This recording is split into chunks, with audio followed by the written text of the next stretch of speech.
Hello everyone. I wanted to do a little video about Christmas and what it was like growing up in that old house long time ago.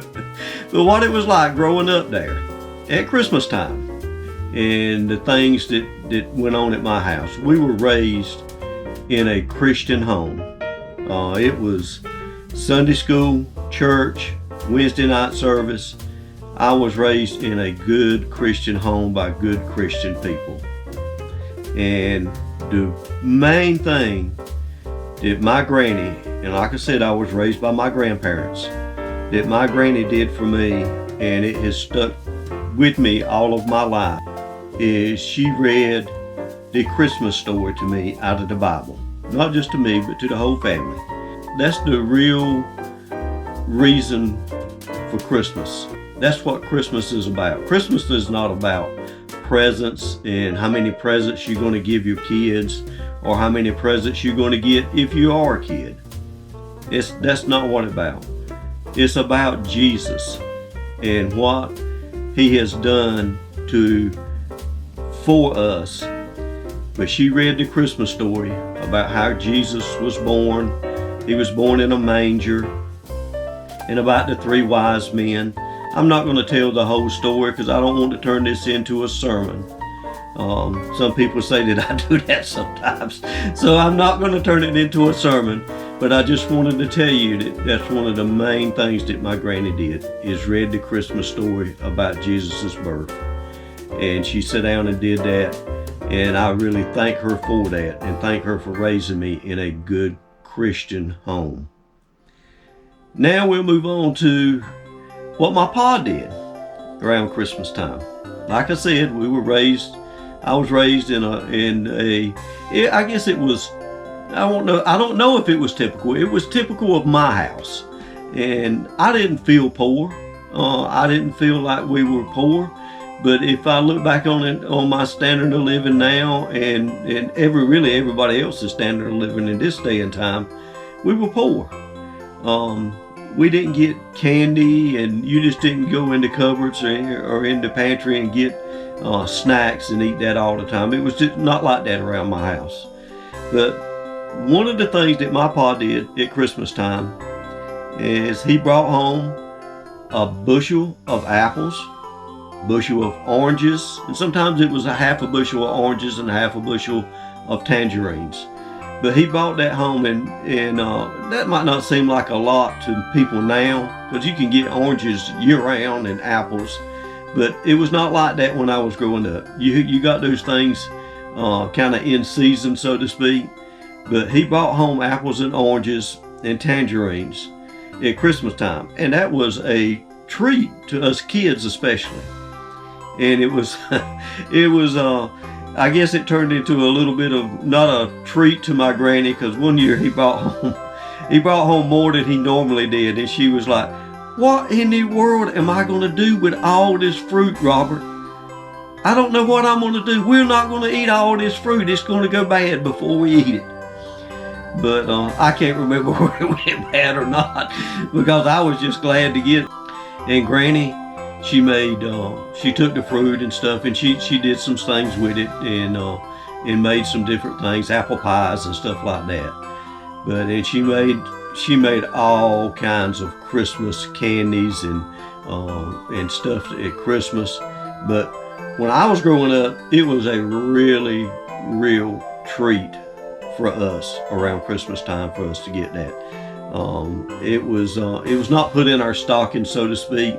But it was something that we, as kids, we did look forward to that, because it was, like I said, it was just not normal around our house to have cookies and candy and all kinds of stuff year round. We just didn't have it. So at Christmas time, us kids really did look forward to that. Me and my brother Daryl. The next story I'm going to tell is about me getting something for Christmas. I've already told one story about when I got my Jeep for Christmas and running into the steps and knocking myself out. If you haven't heard that story, I'm not going to retell it now because I've already told it one time on on my channel, but I'll put a link to it right up here. And if you want to go hear that story about the Jeep, and it's really a good story, a good Christmas story. But now what I'm going to tell you is a different present, and I was a little older when I got this present. But I have been, I had told you in that story before about I did not slip and get my presents before Christmas because when I got that Jeep and played with it, well, all of a sudden Santa took that Jeep back and I didn't get it for Christmas. So I just didn't get my toys and play with them. But on this particular Christmas, I have been wanting, like I said, I was a little older. I don't remember how old I was, but I was older than I was when I got the Jeep. And I wanted a racetrack. And they were popular back then. And I really wanted a racetrack with cars where we could race, where me and my brother and other kids could race little cars around on the racetrack. And I wanted one so bad I could, as the old saying goes, I could pure taste it. I wanted it so bad. So that's what I was expecting for Christmas. I didn't know where I was going to get it or not, but that's what I was expecting. Well, like I said, I didn't go snooping around before Christmas, and because I didn't want Santa Claus to find out that I had been snooping and come and take that thing back. So I didn't do that. But on Christmas Eve night, I don't know what time it was. It was probably somewhere between 2 and 3 or 4 o'clock, somewhere. It was real late at night. I went and woke my brother up, and I said, let's go see what we got for Christmas. Well, when I got my brother up, we sneaked just as sneaky as we could. And I reckon that's where my little grandson Caden gets his sneakiness from. But we sneaked and got in there, and I put the racetrack. I got my racetrack. That's what I got. Well, I can't remember what my brother Darryl got because I was just so tickled to have my racetrack. But I put that thing together, and boy, we was having a time racing that thing, and just racing and having a good time. Well, evidently we got having too much of a good time. And my granny come in there and called us, and it was still dark. I have no idea what time it was, but it was before the sun come up. And she said, what are y'all boys doing in here? You know you ain't supposed to be in here. You might have seen Santa Claus, or I don't remember exactly what she said, but she didn't really fuss, but she just let us know that we needed to go back to bed. And she said, y'all need to go back to bed and wait till we get up in the morning, and then you can play with your Christmas. Well, you know, as kids, I did not want to go back to bed. I want to play with my racetrack. But there was another reason I didn't want to go back to bed, because I didn't want Santa Claus to come and get that thing either. So, but I didn't have any choice. She said go back to bed, so that's what we did. And me and my brother went back to bed. I can't remember where I did any sleeping or not, but knowing me, I probably not. But when we got up in the morning, and it was probably really early, but when we got up, it was still there, and it was still just like I left it. It was put together. Well, I played with it a little bit in there on the kitchen floor, but you know, it's Christmas time and everybody going and coming, and so she said, you got to get that thing out of here before somebody steps on it. So I took it and carried it and put it in the big room. Well, I didn't sleep in there, but that's where the biggest part of the house where I could lay down and put my racetrack together. I put it together, and I raced that cars all day long. And I raced them so much that I burnt the motors up. And I think I had like 2 or 3 cars. I don't remember how many cars come with it, but I know there was at least 2, and there might have been more. But I run it so long and run it so much that evidently I hadn't read the instructions, that it said that you don't need to run it but just a certain amount of time, and I don't remember what that was. But then you got to let the cars cool off before you go back and race them. Well, being a kid, I didn't let nothing cool off. I was just busy racing them, and they just got slower and slower and slower.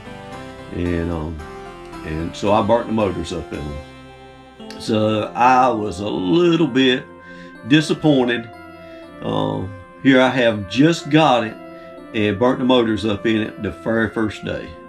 Well, the next day, some of you older people will remember, there was not Walmart back then. There was not Target. There was not Toys R Us. There was none of those places back then. If you wanted toys in my town, you went to Western Auto. And that's where my racetrack was from. It was from Western Auto. Now I think Woolworths and some of them other places had toys, but my racetrack come from Western Auto. Well, Granny took me back to Western Auto, and the man explained to me what to do and how to run the cars. And Granny, I don't remember where she bought me 2 more cars or where the man made them good. I have no idea. I was a kid. All I know is I got something that I could carry back home and race. And I took it back home, and the man had showed me what to do. And you could actually, those things had 2 little magnets in them and the electric motors and stuff. And I watched him what he did, and man, you could take them things apart and put them. I could put them back together and fix them and do. And oh man, I thought I was a mechanic then. And but anyways, man, that was one of my favorite presents that I got as a kid. And yes, I took care of the cars from then on, and I know what to do. And I raced that thing, man. I wish I had it back. I'm an old man right now, but I would race them again if I had it. But that was like I said, that was one of my favorite presents that I got. My Jeep would have been a favorite one, but I only got to play with it one time. So go back and listen. Go back and watch that video. That's a really good story too about what I got for Christmas. Another story that I want to tell, it's just got a little bit to do with my granny also. As you can tell, Granny is in a lot of my stories because she was a very, very, very good to me. And I know that she loved me a lot because I could just tell that she loved me, and I loved her a lot also. But anyways, this story is about a Christmas tree. I was a little guy. This was probably before the racetrack. I don't know. Like I said, I'm an old man and I can't remember exactly which Christmas comes with which. But this Christmas, Granny was saying something about a Christmas tree, and I said, well, and you know, all the Christmas stories that were on TV, they were going out and getting Christmas trees in the snow and all that, and how pretty the Christmas trees were and all that. You know how Hollywood's up everything. But me being a kid, I wanted to get the Christmas tree. And I know there was no snow around, but I still wanted to go get a Christmas tree. Well, Granny said, there ain't no Christmas trees in that woods. There ain't no Christmas trees back there. I said, Granny, you know these Christmas trees back there. Everybody else goes in the woods and gets their Christmas tree. How come I can't go get one? Well, they ain't the right kind of trees. I said, well, I'm gonna go get us a Christmas tree. She said, there ain't none back there. Well, I slipped off and got paws. I didn't carry an axe because I was not big enough to chop with an axe. But I got his little handsaw, and I took that thing back there to the woods. And she was right. There was no fir trees back there.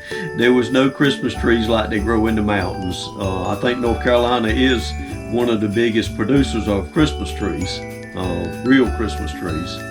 And but she was right. There was none of them back there in the woods. But as a kid, I was coming back with a Christmas tree. Well, I found me a little pine tree, that I thought I could get.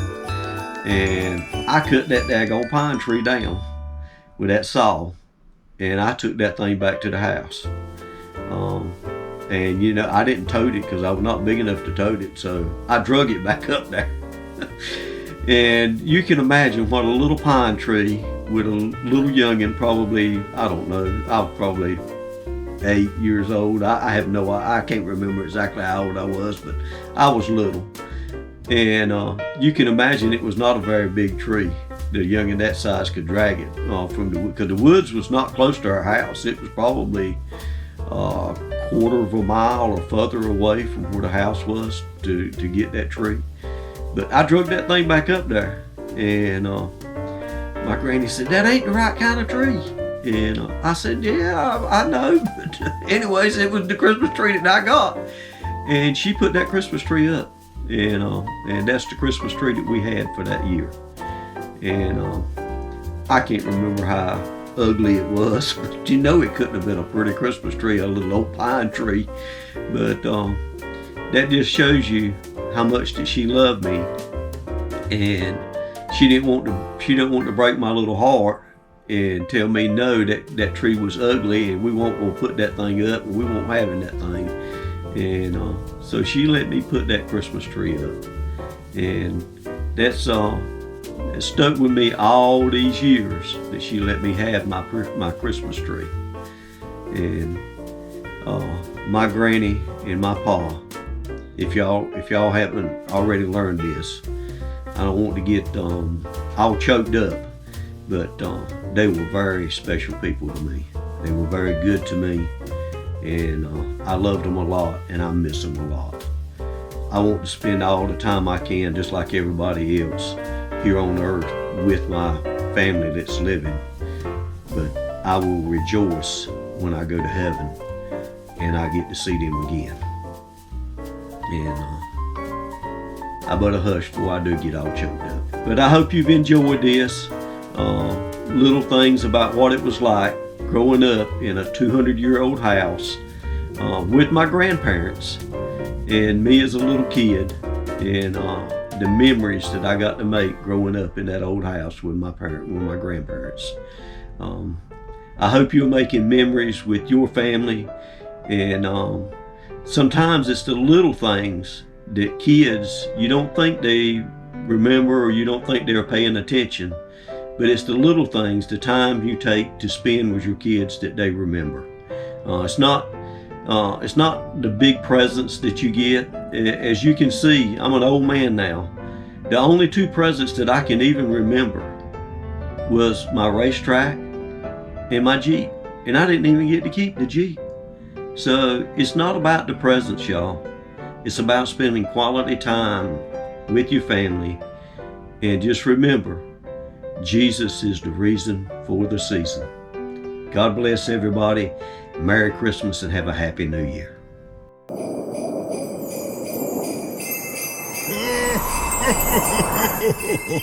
Merry Christmas!